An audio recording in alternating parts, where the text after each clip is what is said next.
What's up, everybody? My name is Thomas Krouse, and this is going to be my midterm assignment. Today I'll be talking to you about digital media and how that affects our friendships and our relationships. So, experts say that a prime function of the internet and digital media is socializing, and yeah, it makes sense. What are you doing when you're mindlessly scrolling through your phone there? You're usually on some form of social media, and that's the point. It helps you make new friends. You're at a music festival, you meet some really cool people, and you want to stay in touch. You send them a quick friend request, and then you're connected for life. It helps you reconnect with old friends. So when you're thinking about, like, hey, what's so-and-so doing nowadays? Well, you can look them up and find out that they're living in Arizona running their own food truck.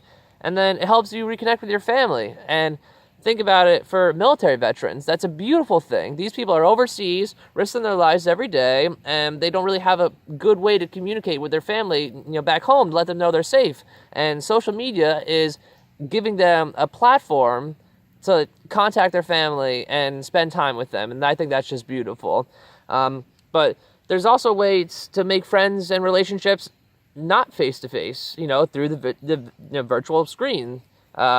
So, you go up on Facebook, look up a local page, and, whatever you're into, there's a page for it. So if you're a car dude and you want to find local car meets, there's a page for it.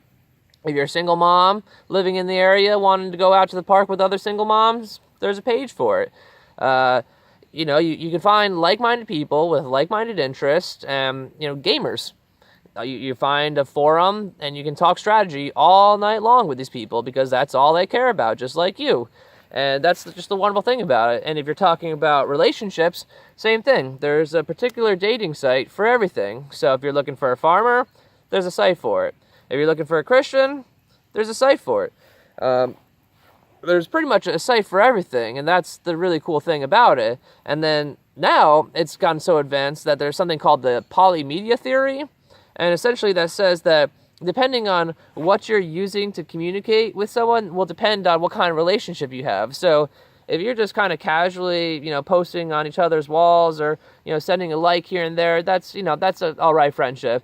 But if, you're talking to each other late at night, sending snaps at 2 o'clock in the morning or something like that, that's a much more intimate relationship. And there's just kind of a process for that. You start off with a casual like here, maybe you slide into the DMs. If all goes well there, then you're doing something more intimate like texting and video chatting. It's just etiquette. Pro tip, never break up with your girl over text. All I'm going to say about that.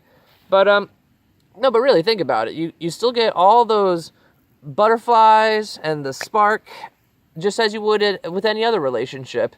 When you get that instant reply, or when you see that she liked your photo within, a couple moments of posting it, that makes you feel good. It's releasing dopamine into your brain, just like if you were sitting with them and holding hands, and you get little, butterflies from holding hands. It's the same thing, and it's almost beautiful in a way. And I think that's just the coolest thing is that, social media and digital media, whatever, it's turning this big world into a much smaller world. Instead of sifting through all these people to find, the right people, there's now a centralized station to meet these people.